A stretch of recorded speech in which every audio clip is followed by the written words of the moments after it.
Hi, I want to welcome you to Undertaking Cinema. My name's William Malone, and we have a very special guest today. We have Robert Parigi. Now, Robert is a filmmaker in his own right. He made a wonderful little movie called Love Object, and he's also been in charge of post-production for a number of years on a number of things, starting all the way back, as far as I can recall, to Freddy's Nightmare, which we both worked on together. Right. I think that's actually where we met. Yeah. Because I noticed the dailies you shot were so much better than all of the other dailies we were getting that I went from post-production, drove across town from the edit rooms to the set, just because I wanted to find out, well, why are these dailies better? Who is this guy? Well, thank you. That's very kind of you.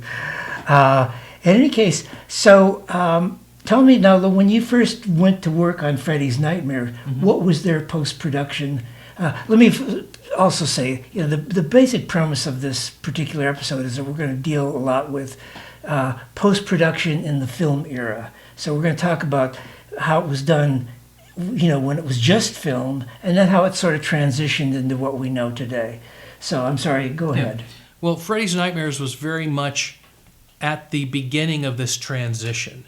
So for comparison, I'll briefly tell you how film used to be done, and then we'll talk about how it was done when we were making Freddy's Nightmares. So you would shoot on 35 millimeter film, and then you would have a separate 1/4 inch Nagra that was recording the sound. So now you have an exposed negative, and you have a 1/4 inch reel-to-reel tape with the sound. The exposed negative would go to the film lab, where the negative is processed, and then from that you would strike a print, a positive print of the negative.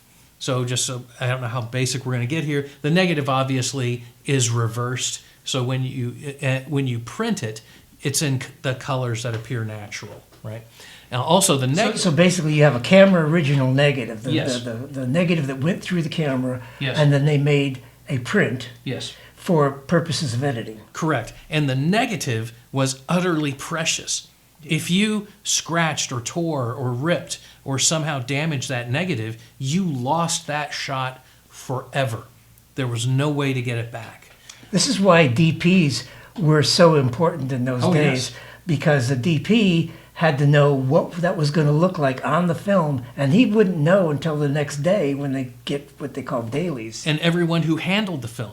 So your loader operator on the camera, because if he ruined it, then it was gone. So, but the work print was your disposable element. You could cut it up. You could, in editing, you could tear it up. You could lose it. It was a copy that was made for work purposes. The audio would go through a similar path.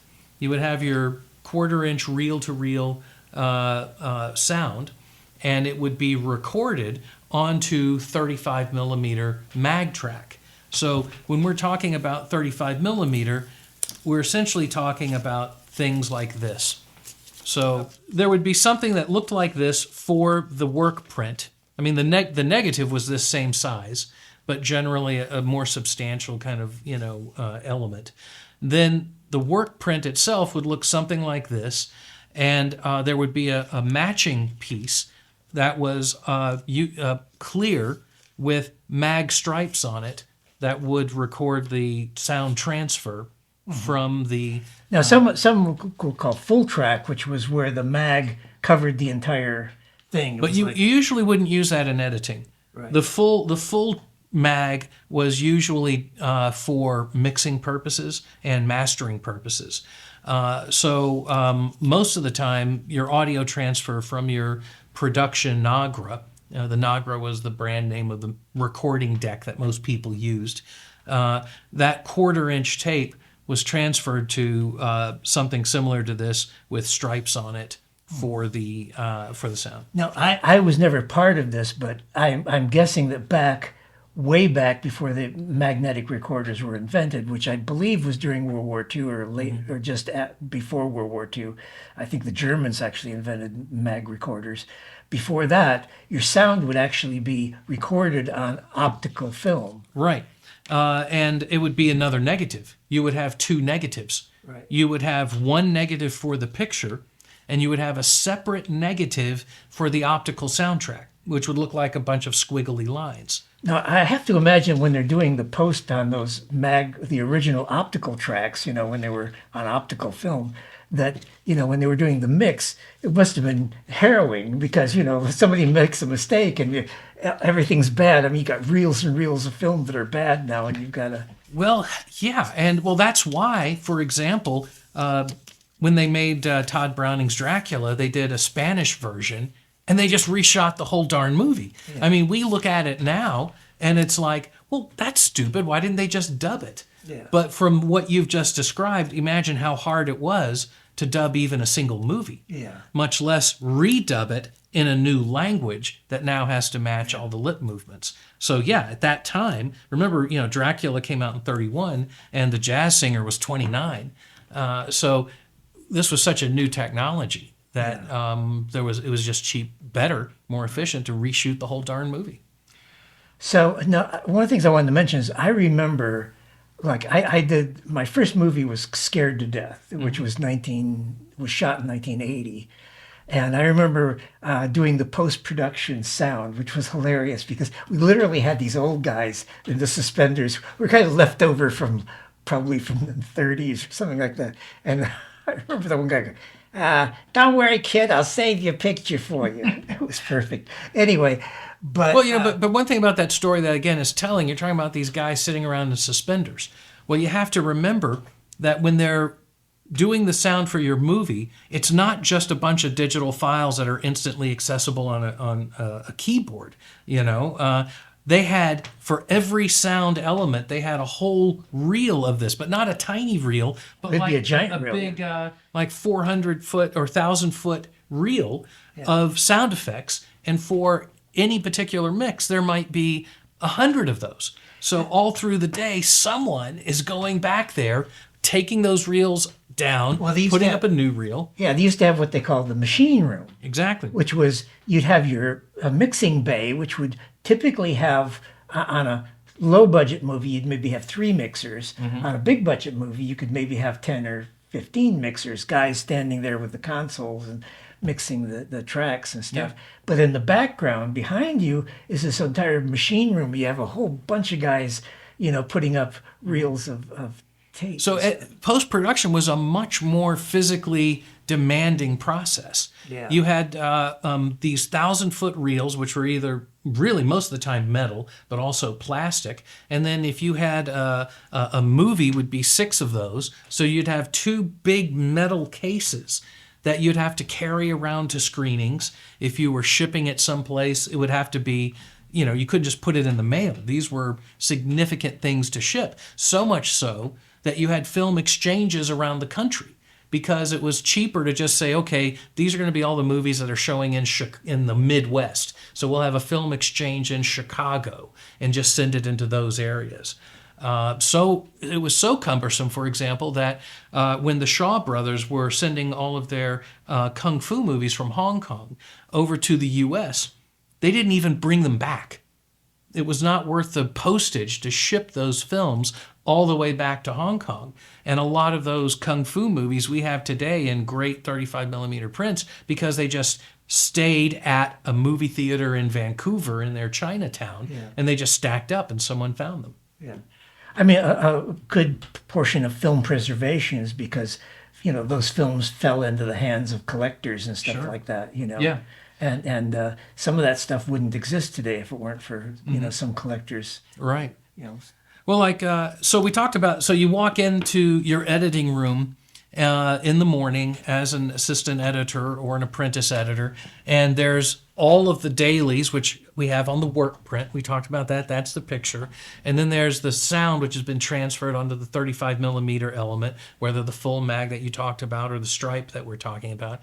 And that's where this thing would come in. Yeah. Yeah. No, this is I don't know if you can really see that this well. This is what they call a sync block.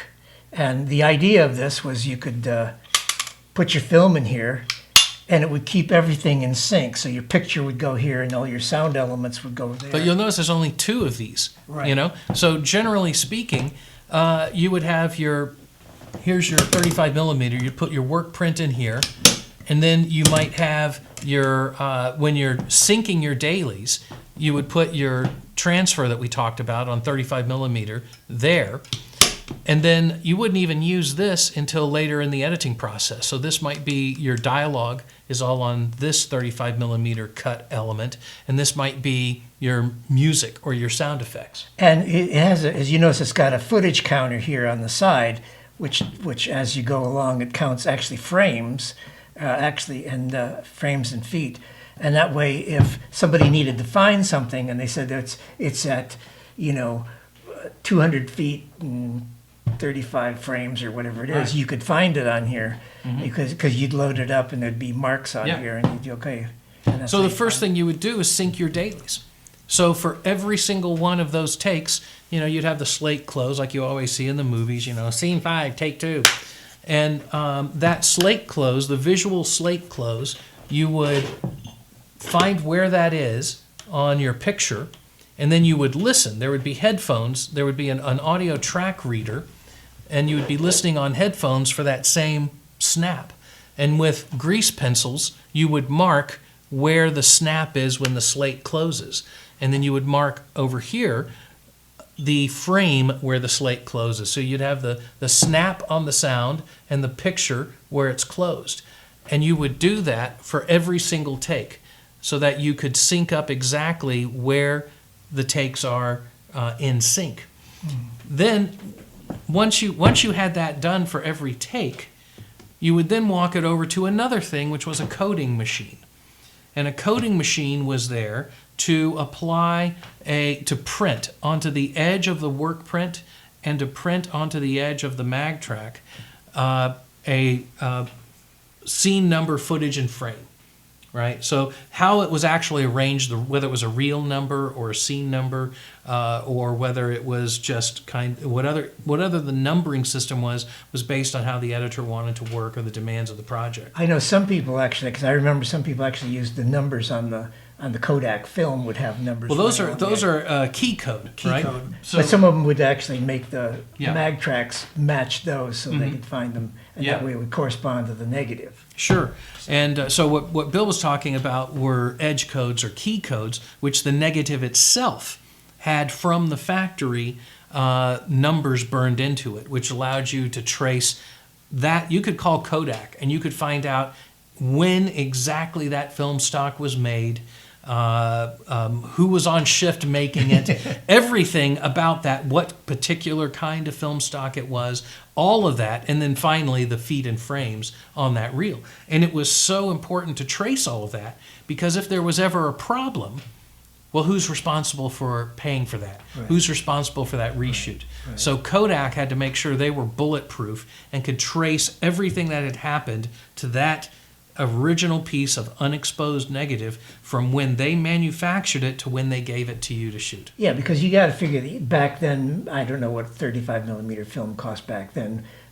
Probably, I'm talking about in the 30s or 40s, probably $40, $50 or something like that. Later on, it was like $500, $600 a roll, which was a 1,000-foot roll. Yeah. But but what that number was nothing compared to what went into like putting that image on that film. So Yeah. the film became so valuable in terms of like,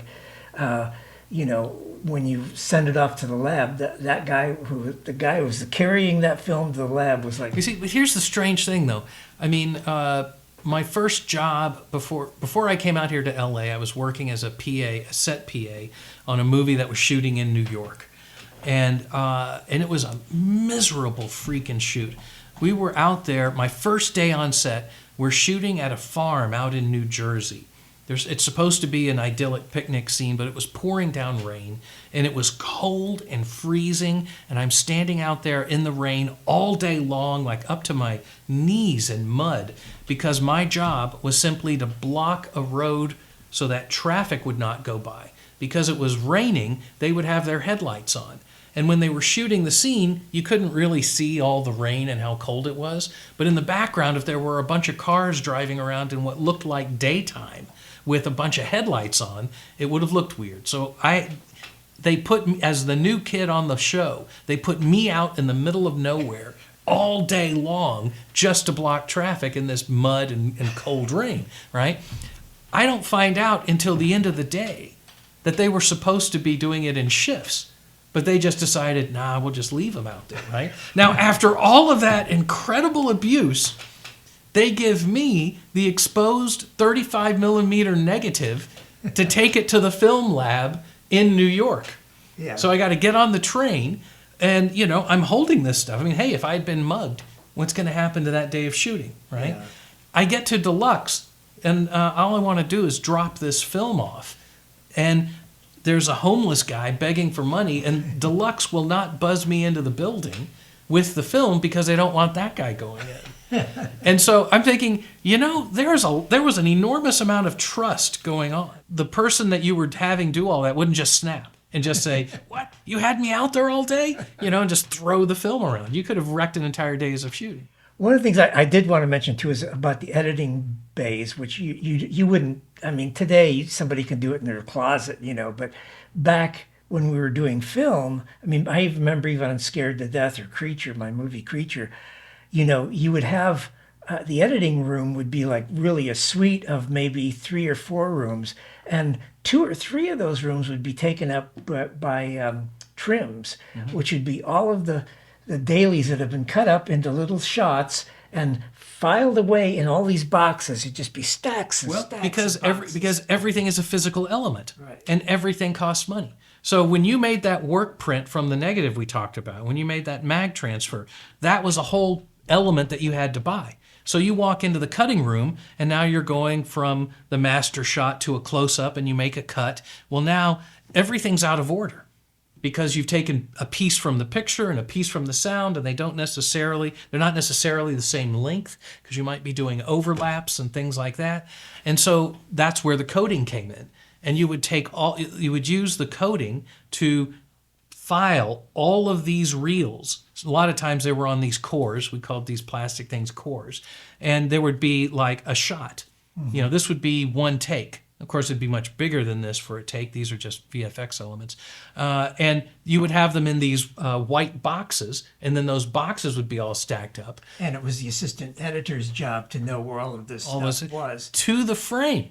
Because pieces that were too small to wrap on cores would be in little envelopes. Yeah. And if you had decided, think about how often now when you're you're editing on Avid or something, that you change an edit by a frame.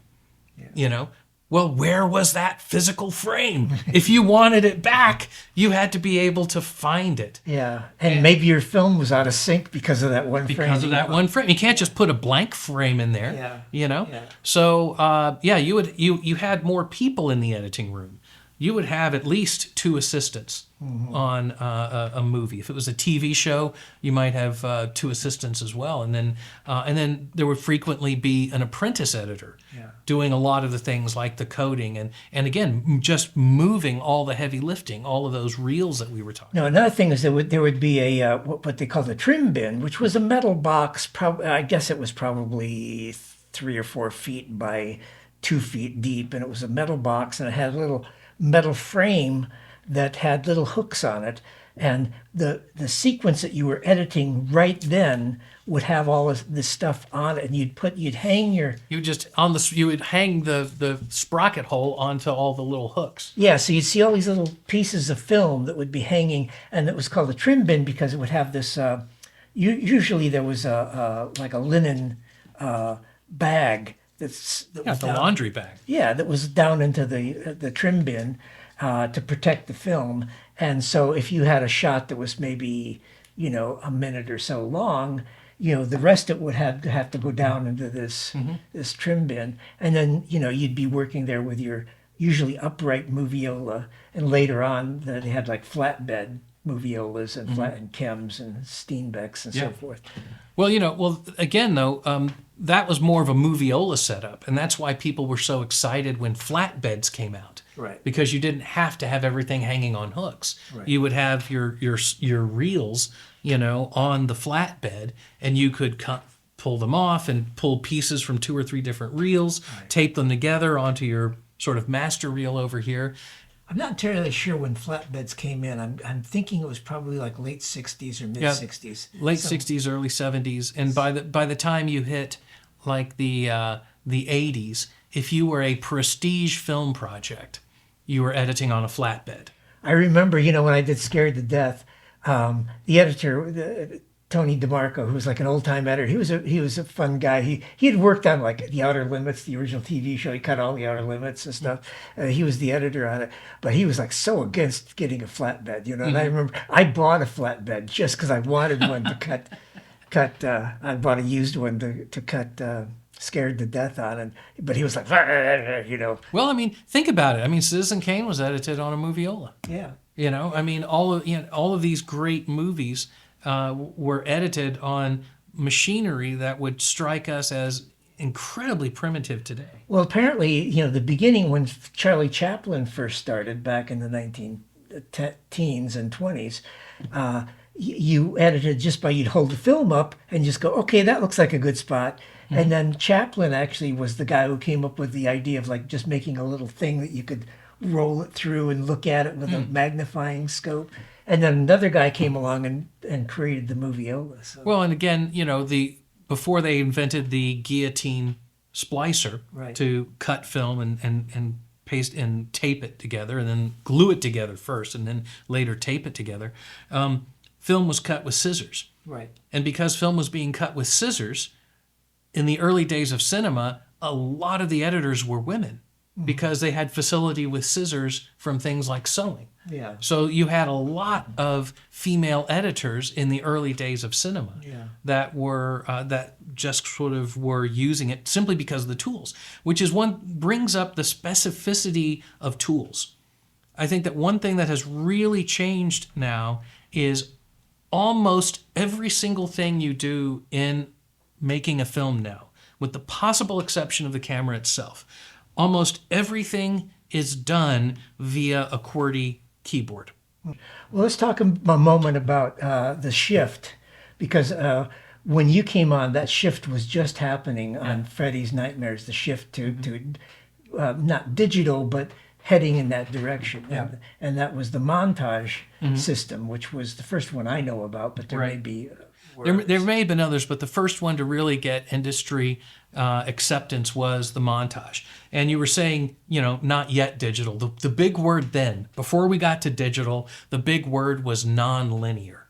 Okay? And what that meant is that when before you even get there, so when, we've talked about, syncing up the dailies, and now you're over here on your Moviola or your flatbed and you're cutting something, well, that's linear editing.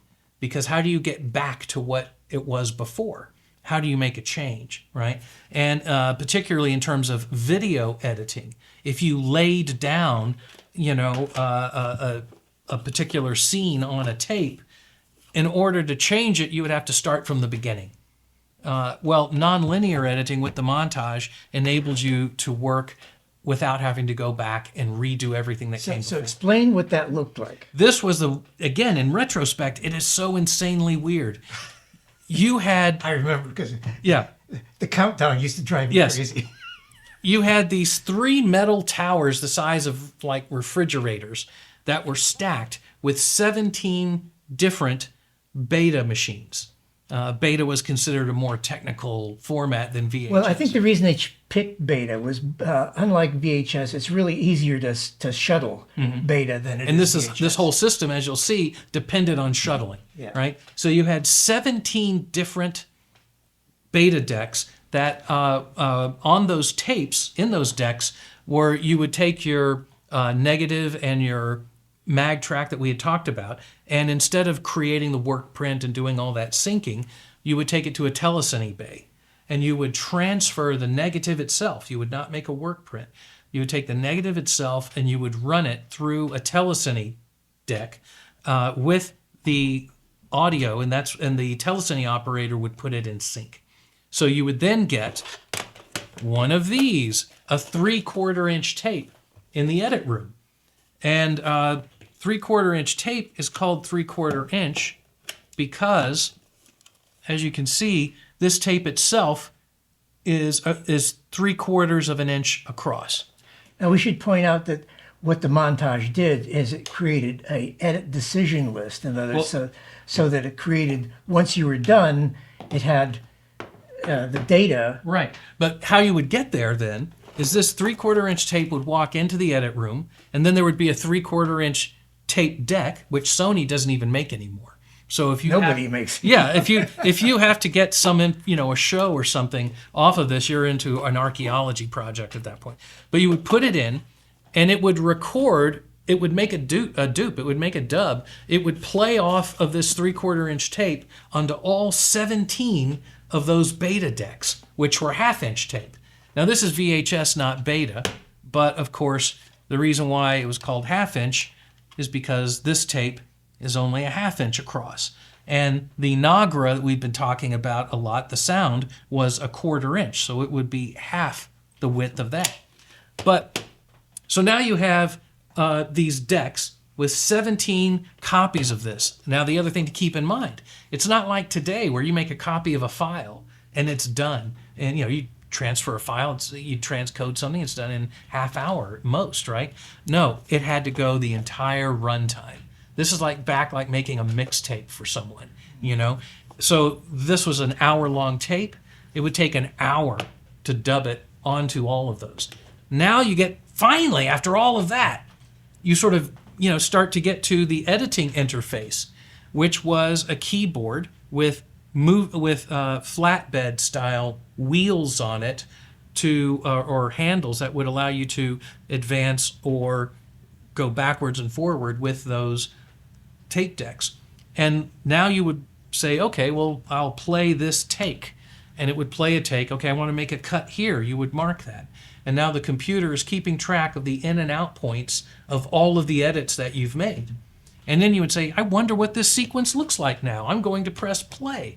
Now you would press play, and it would manually rack up all of these 17 decks so that deck number 1 starts to play it. And then when you get to the first cut, whether that's audio or video, it would go to deck number 2. And then you get to the third cut, deck number 3. And it would do that for each deck. It would just ripple through each of those decks. Now, sometimes if you have a sequence with a lot of cuts, it wouldn't be able to keep up. And you're watching a scene, how is this playing? And it would just stop. And it would say, there would be a countdown. Yeah, that would drive you crazy. And it was just like 15 seconds or so, or 10 seconds or so. But which doesn't seem like a lot. But when you do it over and over again, you go, oh my God. You add that up for every time you're previewing a cut. Yeah. And suddenly your editing day is a whole lot longer. Yeah. Right? So it would just physically queue up each of those decks. And then I think after the montage was done, I think then, as I recall, Lucas came up with Edit Droid, which was basically the same idea, except it was based off of a laser disc. Yeah. Mm-hmm. And then which were, of course, enormously expensive to make, right, compared to, these kinds of tapes. I mean, news stations and, industrials and all sorts of low-end applications were using 3/4 inch. But to actually make a laser disc of all of your dailies for every day of shooting. Yeah, it was a big deal. So it never really caught on. Right, it was never a big thing. And then they came out with I think it was just about before I made House on Haunted Hill. They came out with the Avid, and I remember we actually House on Haunted Hill we cut on Avid, which was like one of the first times that I had been involved with it, and that was like just wonderful. But even so, it still had its drawbacks. You had to basically be doing it in low res, right? And I think the drives were like, the big drive was a 50 gigabyte drive, and even so, the computer, you'd have to shut it down at 25 gigs because it couldn't keep up, and you'd have to then reboot it and stuff like that. So that sort of brought us up to where we are. But we've skipped over something. Just in rapidly talking about the shooting on film, we've skipped over, I think, a really important difference that happened, because we've just been talking about this from an editing standpoint. Well, let's look downstream, because you edit things in order to make something at the end of the day.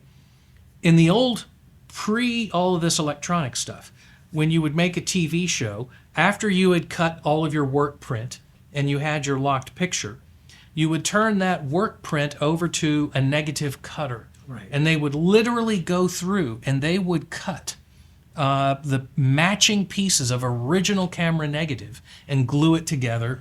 And now you would have the matching negative, cut negative to match the work print for the locked picture. Okay. And if the negative cutter made a mistake, you were in deep trouble. Yes, I mean, negative cutters were like diamond cutters.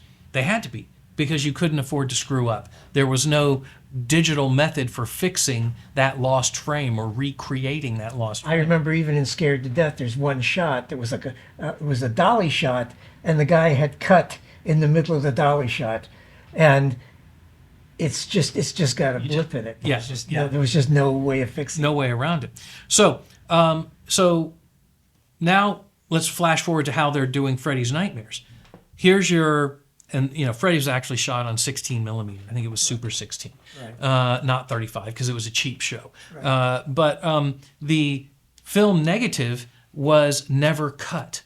Right. It was we never created a work print and went through that path. Instead, here's the 16 millimeter negative. It was telecinied directly onto 1-inch videotape. So 1/2 inch, 3/4, the master format, the sort of biggest thing you had back then was 1-inch videotape, which was a full inch wide on metal reels, and those metal reels were held in sort of pale blue plastic shipping cases. Okay, so that meant so you would transfer everything to 1-inch like that.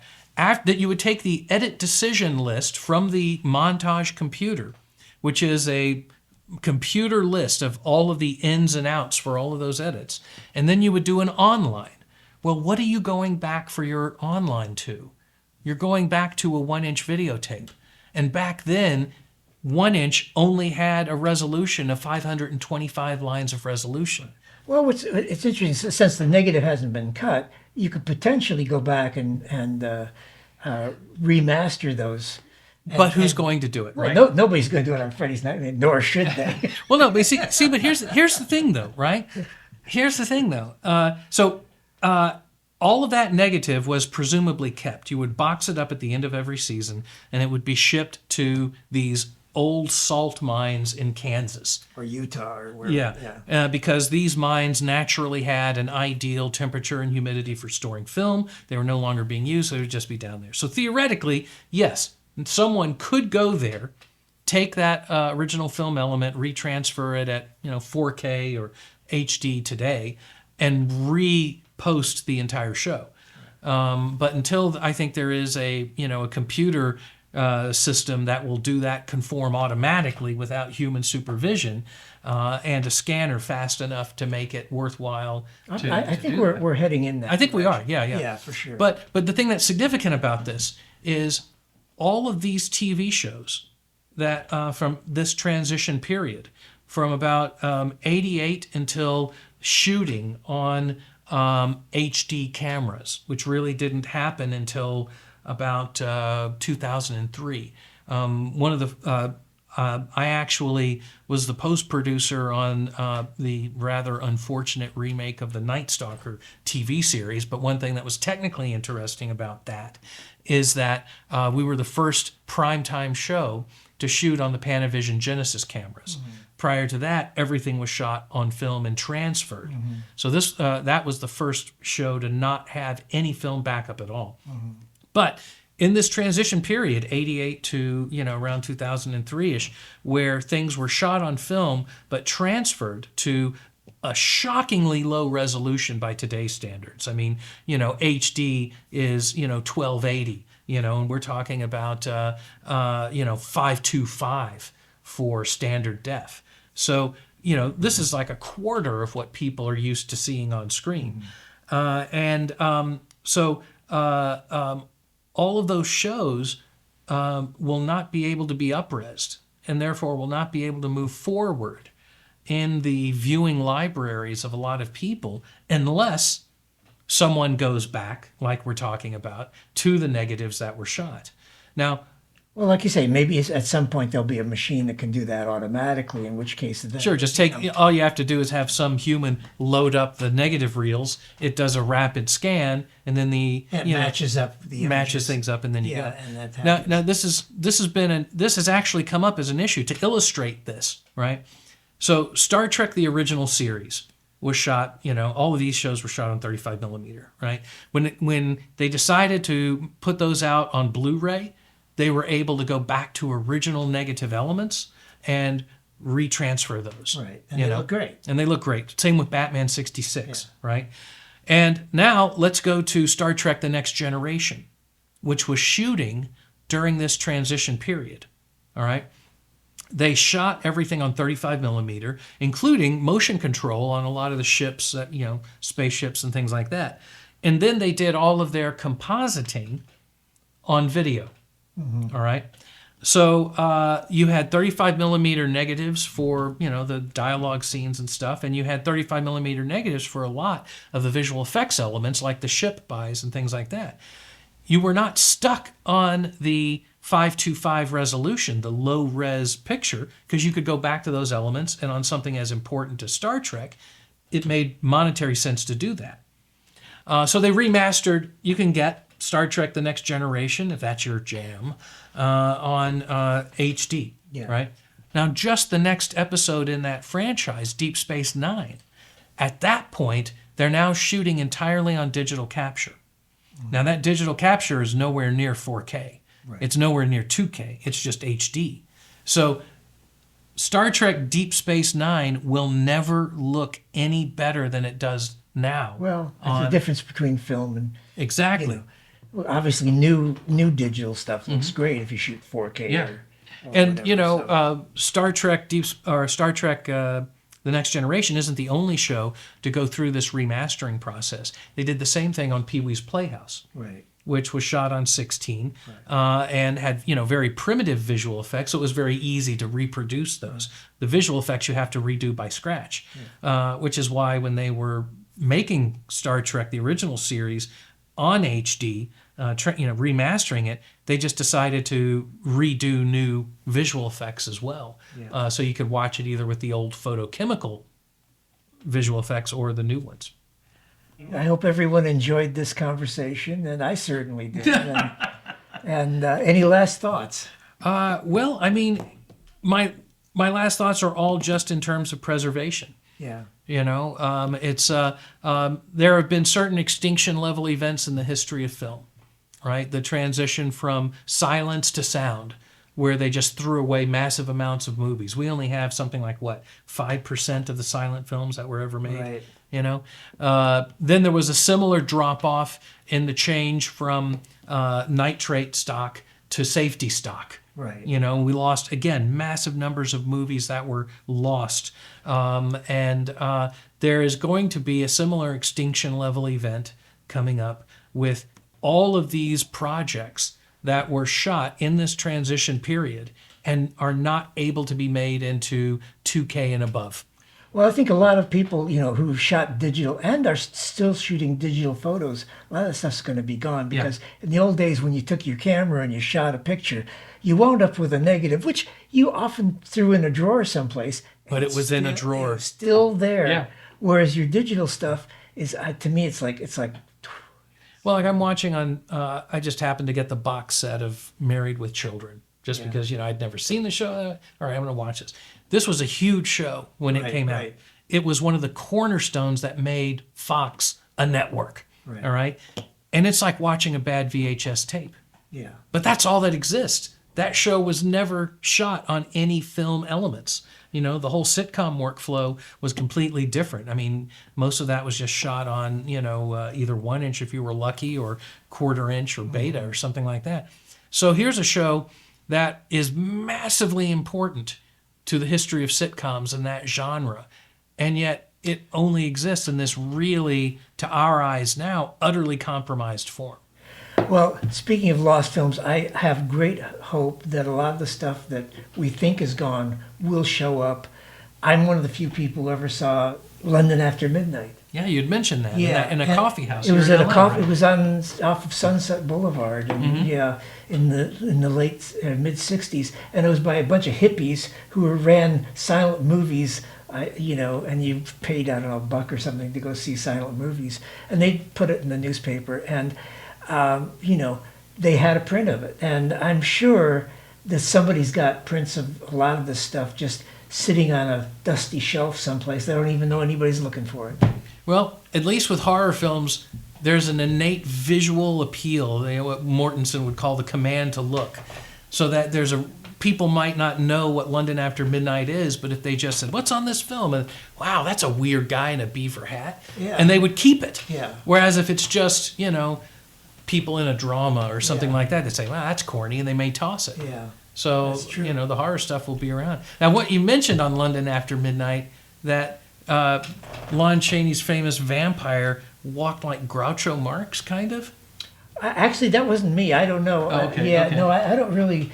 I didn't remember. Yeah, I remember him being pretty cool, but I think you have to understand that when I saw it, I was like 19 years old or 20 years old, and my attitude towards silent films was much different than it is now. Right. So my memory of it was kind of boring, and I was disappointed that Well, it's a he wasn't Scooby-Doo real- story. Yeah, that he wasn't a real vampire Yeah, and the rest of yeah. the stuff. Whereas now I think I'd probably have a much different appreciation for the film. So Wow. anyway, I want to thank you so much for Thank this, you. Thanks for and we'll catch you next time on Undertaking Cinema. Thank you.